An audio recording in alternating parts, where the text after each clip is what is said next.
रात के 2 बजे फोन वाइब्रेट हुआ, तुम्हारा पार्टनर सो रहा है और एक मैसेज आया, miss you with a heart emoji. पर ये मैसेज तुम्हारे लिए नहीं है, या मे भी तुमने देखा hidden chat, deleted message, lock screen पे किसी और का नाम, या लिपस्टिक का दाग जो तुम्हारा शेड नहीं है, या परफ्यूम की खुशबू जो तुम्हारा नहीं है। और उस मोमेंट में तुम्हारी पूरी दुनिया हिल जाती है। सब कुछ जो तुमने बिलीव किया था, सब कुछ जो तुमने ट्रस्ट किया था, एक सेकेंड में सब खत्म। चीटिंग, बिट्रेयल, धोखा। और सबसे बड़ा सवाल जो दिमाग में आता है, क्यों? मुझ में क्या कमी थी? मैंने क्या गलत किया? हम इतने अच्छे तो थे, तो फिर क्यों? ये सवाल सिर्फ तुम्हारा नहीं, मिलियंस ऑफ लोग हर दिन ये सवाल पूछ रहे हैं। क्योंकि चीटिंग इतनी ज़्यादा कॉमन हो गई है कि ऑलमोस्ट हर किसी ने ये डायरेक्ट या इनडायरेक्टली एक्सपीरियंस किया है, या तो खुद का, या दोस्त का, या फैमिली मेंबर का। और सोसाइटी का नैरेटिव सिंपल है, जो चीटिंग करता है वो कैरेक्टरलेस है, वो बैड पर्सन है। पर रियलिटी इतनी सिंपल नहीं है। और आज हम उस रियलिटी को समझेंगे, क्योंकि ये सिर्फ ही और she was a bad person नहीं है, ये साइकोलॉजी है, ये ह्यूमन बिहेवियर है, ये अनकंफर्टेबल ट्रूथ है जो कोई बोलना नहीं चाहता पर सबको जानना चाहिए। चाहे तुम किसी रिलेशनशिप में हो, चाहे तुमने चीटिंग फेस किया है, या चाहे तुमने खुद चीटिंग की है, ये कहानी तुम्हें समझनी चाहिए। पहली बात जो क्लियर करनी जरूरी है, चीटिंग करने वाले हमेशा बैड पीपल नहीं होते। और ये सुन के तुम्हें तकलीफ होगी, स्पेशली अगर तुमने चीटिंग फेस की है। पर सच ये है, गुड पीपल भी चीट करते हैं, लविंग पार्टनर भी चीट करते हैं, पीपल जो जेन्युइनली अपने पार्टनर से प्यार करते हैं वो भी कभी कभी चीट कर देते हैं। और आयरॉनिकली ये सबसे कंफ्यूजिंग पार्ट है। तुम्हें लगता है कि अगर कोई तुमसे प्यार करता है तो वो कभी धोखा नहीं देगा, पर साइकोलॉजी कहती है प्यार और चीटिंग को एग्जिस्ट कर सकते हैं। कॉन्ट्राडिक्टरी लगता है ना, पर ह्यूमन माइंड कॉन्ट्राडिक्शन से भरा है। किसी पर्सन के 10 साल की हैप्पी मैरिज है, बच्चे हैं, घर है, अच्छा रिलेशन है, फिर भी अफेयर कर लिया। क्यों? क्योंकि ह्यूमन कॉम्प्लेक्स है। एक डायमेंशन में सेटिस्फैक्शन हो सकता है, दूसरे डायमेंशन में स्टार्विंग। और ये once a cheater always a cheater वाला डायलॉग पार्शियली ट्रुथ है।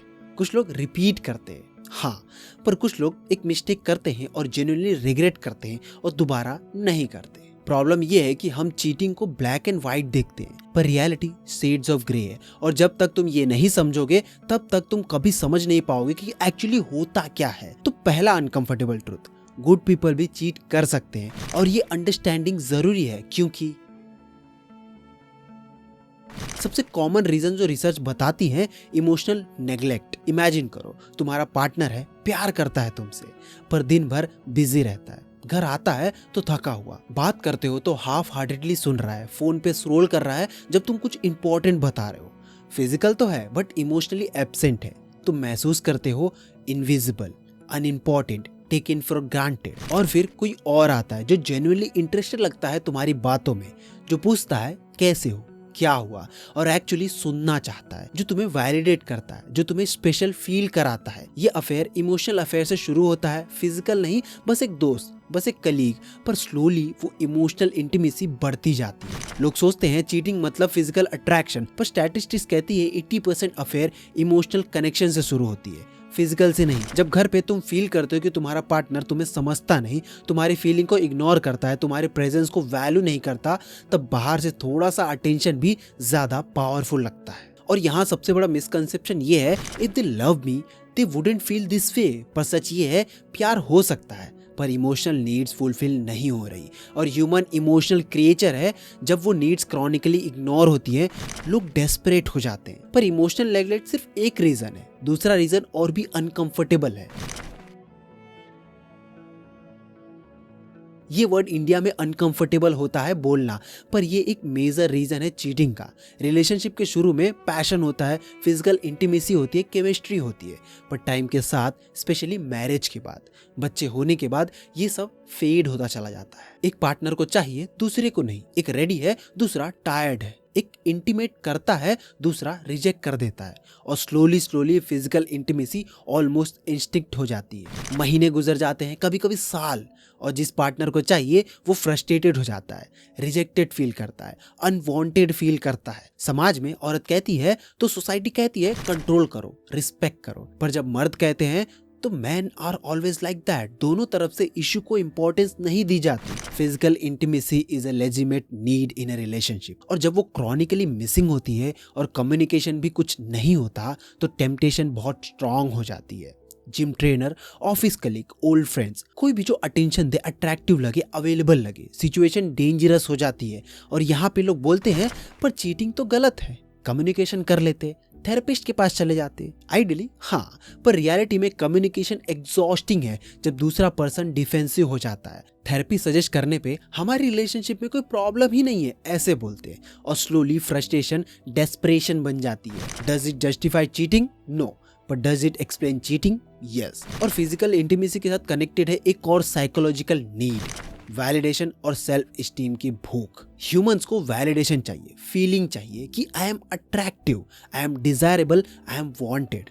लॉन्ग टर्म रिलेशनशिप में, स्पेशली इंडियन कॉन्टेक्स्ट में जहां रोमांस टैबू हो जाता है, मैरिज के बाद ये वैलिडेशन कम हो जाता है। तुम्हारा पार्टनर तुम्हें कॉम्प्लीमेंट नहीं करता, तुम्हारे लुक्स को नोटिस नहीं करता, तुम्हारे एफर्ट्स को अप्रिशिएट नहीं करता, तुम महसूस करते हो ऑर्डिनरी, बोरिंग या फिर इनविजिबल। और फिर सोशल मीडिया पे कोई तुम्हारी फोटो पे कमेंट करता है लुकिंग गुड, कोई तुम्हें डीएम करता है यू आर सो इंटरेस्टिंग, कोई तुमसे फ्लर्ट करता है सटली, और सडनली तुम फील करते हो अलाइव, डिजायर्ड, स्पेशल।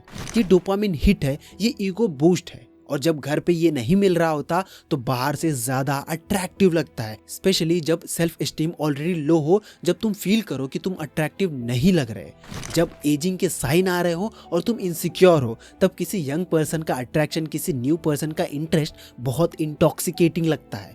ये फीलिंग बहुत पावरफुल है और कुछ लोग इस फीलिंग के पीछे चले जाते हैं कॉन्सिक्वेंसेस सोचे बिना। वुमेन जो हाउसवाइफ्स हैं, जिनकी आइडेंटिटी खो गई है, अगर कोई उन्हें एज एन इंडिविजुअल वैल्यू करे तो बहुत अट्रैक्टिव लगता है। मैन जो प्रोवाइड करते हैं पर इमोशनली अप्रिशिएटेड नहीं फील करते, अगर कोई उन्हें इमोशनली कनेक्ट करे तो वो इसमें इन्वॉल्व हो जाते हैं। वैलिडेशन एक तरह का ड्रग है और जब घर पे नहीं मिलती लोग बाहर ढूंढने लगते हैं, पर कभी कभी रीजंस बहुत डिफरेंट होता है। बोर्डम और मोनोटोनी का शिकार, 10 साल का relationship, same routine, same conversation, same life, predictable, safe, stable, पर बोरिंग।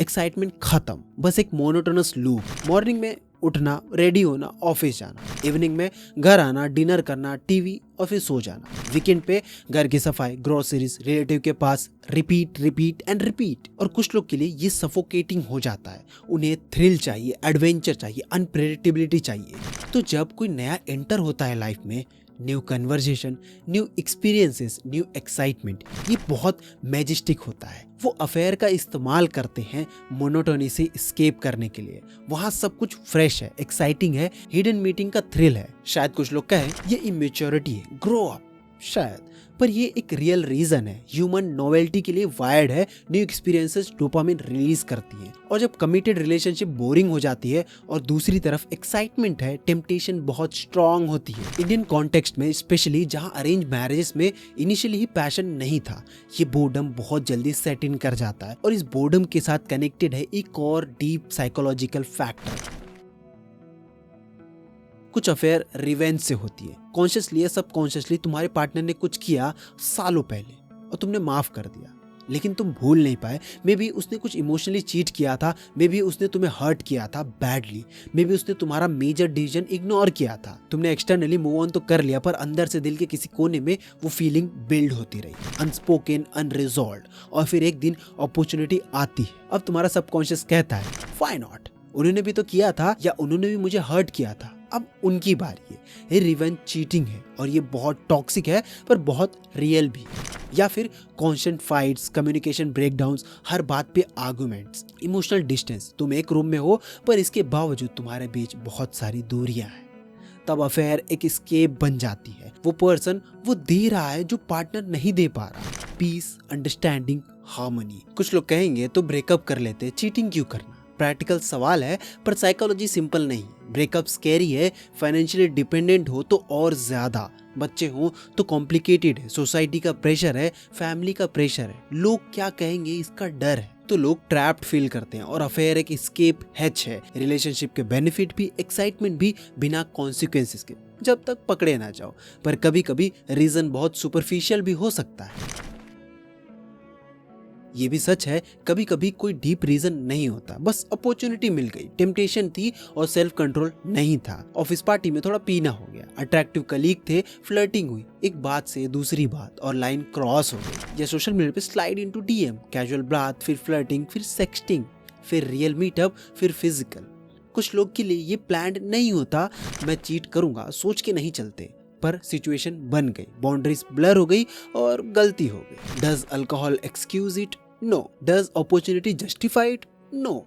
पर ये एक्सप्लेन करता है कि कैसे ये होता है। कुछ लोग का कैरेक्टर वीक है, टेम्पटेशन के सामने they can't say no, immediate gratification choose कर लेते हैं लॉन्ग टर्म कॉन्सिक्वेंसेस सोचे बिना। और इंडियन कॉन्टेक्स्ट में जहाँ कोएड वर्क स्पेस बढ़ रहे हैं, लेट नाइट वर्क कल्चर है, बिजनेस ट्रिप्स है, अपॉर्चुनिटी बढ़ गई है compare to the previous generation. जब तुम 10-12 घंटे एक अट्रैक्टिव कलीग के साथ स्पेंड करते हो, जब तुमसे ज्यादा वो समझ रहा है तुम्हारा वर्क स्टेज, जब तुमसे ज्यादा वो टाइम दे रहा है, ऐसी सिचुएशन में लाइन ब्लर होना नेचुरल है अगर बाउंड्रीज कॉन्शियसली मेंटेन नहीं करो। पर सबसे कंट्रोवर्शियल रीजन अभी बाकी है।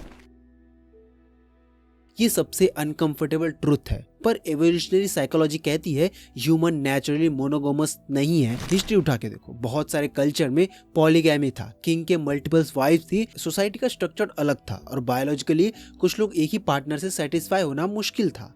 वैरायटी चाहिए, नॉवेल्टी चाहिए, मल्टीपल कनेक्शन चाहिए। Does society allow it? No, specially Indian society. Morally accepted है क्या? मोस्ट पीपल से नो। पर बायोलॉजिकली कुछ लोग ऐसे वायर्ड होते हैं। ये लोग जब कमिटेड रिलेशनशिप में होते हैं तब स्ट्रगल करते हैं। वो जेन्युइनली पार्टनर से प्यार कर सकते हैं, पर एक्सक्लूसिविटी मेंटेन करना उनके लिए बहुत डिफिकल्ट हो जाता है। तो लोग ट्रेडिशनल मोनोगामस रिलेशनशिप में एंटर करते हैं, पर इंटरनल वायरिंग अलग है। Result cheating again and again pattern बन जाता है। Once a cheater always a cheater. Sometimes ये पर्सनालिटी ट्रेट है, not just a moral failing. कुछ साइकोलॉजिस्ट कहते हैं some people are serial cheaters. Relationship से रिलेशनशिप जाते हैं, हर बार चीट करते हैं, पैटर्न रिपीट होता है। डज इट मीन उन्हें रिलेशनशिप नहीं करनी चाहिए? शायद they need a different relationship structure. पर जब तक वो ऑनेस्ट नहीं हो सकते अपनी नीड्स के बारे में, चीटिंग कंटिन्यूअस रहेगी। और यहाँ एक और साइकोलॉजिकल एंगल है, चाइल्डहुड ट्रॉमा और अटैचमेंट इशू। साइकोलॉजी कहती है तुम्हारा बचपन तुम्हारे अडल्ट रिलेशनशिप को शेप करता है। अगर तुम्हारे पेरेंट्स का टॉक्सिक रिलेशनशिप था, तुमने बेवफाई या धोखा देखा है बचपन में, तुम नॉर्मलाइज कर सकते हो ये बिहेवियर। अवॉइडेंट अटैचमेंट, जैसे कोई क्लोज आता है तुम डरते हो, इंटीमेसी से भागते हो। तुम फिजिकली कमिटेड रिलेशनशिप में हो पर इमोशनली डिस्टेंस बनाए रखते हो अफेयर्स के जरिए। Anxious attachment, constant insecurity, will they leave me? तो पहले ही दूसरा ऑप्शन रेडी रखते हो, सेफ्टी नेट की तरह। किसी ने बचपन में बिट्रेल फेस किया, अब वो ट्रस्ट नहीं कर पाता, so before the partner leaves वो पहले ही चीट कर देता है। सेल्फ सैबोटाज, कुछ लोग थेरेपी से यह पैटर्न तोड़ सकते हैं, पर बहुत लोग अवेयर ही नहीं होते कि उनका बिहेवियर का रूट कॉज चाइल्डहुड में था और ये जनरेशनल ट्रॉमा बन जाता है। पेरेंट्स ने चीट किया, बच्चे ने देखा, नॉर्मलाइज हो गया, बच्चा भी वही रिपीट करता है अपने रिलेशनशिप में। पर सबसे डेंजरस कैटेगरी अभी आना बाकी है, नार्सिसिस्ट और सोशियोपैथ। अब ये सुनो, कुछ लोग चीट करते हैं क्योंकि उन्हें कोई गिल्ट फील होता ही नहीं, एम्पैथी ही नहीं होती, उन्हें कोई भी पछतावा नहीं होता। नार्सिसिस्ट लोगों के लिए रिलेशनशिप एक गेम है, ईगो बूस्ट के लिए। जब तक नॉवेल्टी है तब तक इंटरेस्ट है, जैसे रूटीन हो गया बोर हो गया। झूठ बोलना उनके लिए आसान होता है क्योंकि उन्हें गिल्ट होता ही नहीं। रंगे हाथों पकड़े जाने पे भी ब्लेम शिफ्ट कर देते हैं, तुमने मुझे इनफ अटेंशन नहीं दिया इसलिए ये हुआ। ये लोग गैसलाइटिंग एक्सपर्ट होते हैं। तुम खुद पे ही डाउट करने लग जाओगे, am I overthinking, am I being paranoid. Sociopath तो और भी डेंजरस होते हैं, उन्हें दूसरों के इमोशन से फर्क नहीं पड़ता। दे यूज पीपल, मैनिपुलेट करते हैं, चीट करते हैं बिना किसी पछतावा के, लव बॉम्बिंग करते हैं। You are perfect, you are my soulmate, I have never felt like this. और जब तुम्हें हुक कर लिया तब उनका असली चेहरा नजर आता है, पर तब तक तुम उनमें इमोशनली इन्वॉल्व हो चुके हो। और ये लोग एक्सपर्ट होते हैं तुम्हें मैनिपुलेट करने में, तुम्हें रिलेशनशिप में रखने में, despite repeated cheating. Red flags initially ही दिखते हैं, too charming, too good to be true, love too quickly. उनकी स्टोरीज एक दूसरे से लिंक नहीं करती, वो अपने पास्ट के बारे में बात करना अवॉइड करते हैं। पर तुम्हें वो नजर नहीं आता क्योंकि तुम इमोशनली इन्वॉल्व हो जाते हो। और इंडिया में जहाँ मेंटल हेल्थ अवेयरनेस बहुत ज्यादा कम है, लोग ये टर्म्स ही नहीं जान पाते। वो थोड़ा मूडी है बोल के नार्सिसिस्ट को एक्सक्यूज कर देते हैं। पर पर्सनालिटी डिसऑर्डर से अलग एक और कैटेगरी है। कुछ लोगों के लिए चीटिंग एडिक्शन है, क्लिनिकल प्रॉब्लम है। सेक्स एडिक्शन रियल है, जैसे अल्कोहल एडिक्शन। ऐसे ही सेक्सुअल बिहेवियर भी कंपल्सिव हो सकती है। ये लोग कंट्रोल नहीं कर पाते, अर्ज इतनी स्ट्रांग होती है कि कॉन्सिक्वेंसेस जानते हुए भी, पकड़े जाने का डर होने के बाद भी रिपीट करते हैं। एडिक्शन बहुत कॉमन हो गई है। कहानी कुछ ऐसी चलती है, पहले फिर कैम गर्ल्स, फिर एस्कॉर्ट, फिर अफेयर्स। रियलिटी और फैंटेसी ब्लर होती जाती है। डेटिंग एप्स ने इसको और भी ज्यादा इजी बना दिया है। टिंडर, बम्बल, इंस्टेंट ग्रेटिफिकेशन, स्वाइप करके वैलिडेशन मिल जाती है, मैचेस मिल जाते हैं, मीटअप्स हो जाती है। कुछ मैरिड लोग भी सिक्रेटिवली ऐप पे होते हैं, प्रोफाइल फेक होती है या सिंगल बताते हैं। ये एडिक्शन है, डोपामिन रश है। हर नया मैच, हर नया कन्वर्सेशन, हर नया मीटअप एक हाई मिलती है। थेरेपी चाहिए ऐसे केस में, पर लोग एडमिट ही नहीं करते कि प्रॉब्लम है, मैं कंट्रोल में हूँ, बोलते रहते हैं, जबकि वो क्लियरली नहीं होते। और जब पार्टनर को पता चलता है तो it doesn't mean anything, it was just physical, ये एक्सक्यूज देते हैं, जो टेक्निकली ट्रू हो सकता है अगर एडिक्शन है, पर पार्टनर के लिए ये और भी ज्यादा हर्टफुल होता है। पर एडिक्शन से अलग कभी कभी रीजन सिचुएशनल होते हैं। लॉन्ग डिस्टेंस रिलेशनशिप में चीटिंग का रिस्क बहुत ज्यादा होता है। स्टैट्स प्रूव करते हैं, फिजिकल प्रॉक्सिमिटी नहीं है, टच नहीं है, अकेले रहते हैं, लोनली फील करते हैं। और जब फिजिकली कोई अवेलेबल हो, टेम्पटेशन बहुत स्ट्रांग हो जाती है। वीडियो कॉल और मैसेज से कितना ही करो, फिजिकल प्रेजेंस की कमी फील ही होती है।